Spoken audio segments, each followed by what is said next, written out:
Yan, kasama natin ang The Great OG Diaz. Yan. Alamat naman.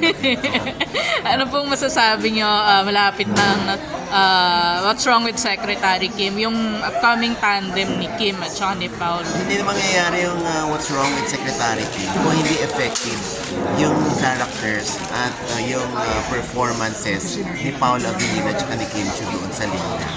Kaya understandable kung magkaroon sila ng follow-up at ito nga yung What's Wrong with Secretary Kim na feeling ko talagang paghahandaan niya ng dalawa, lalo na si Paolo Abilino.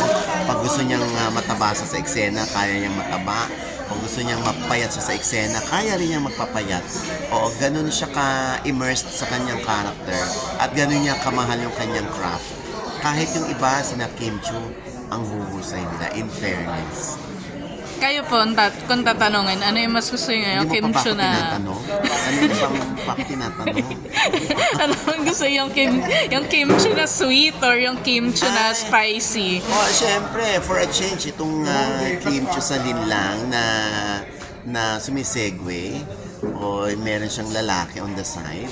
Oh, medyo medyo maganda yun. Offbeat yun for Kim Chiu. Kaya doon siya lalong nagmarka.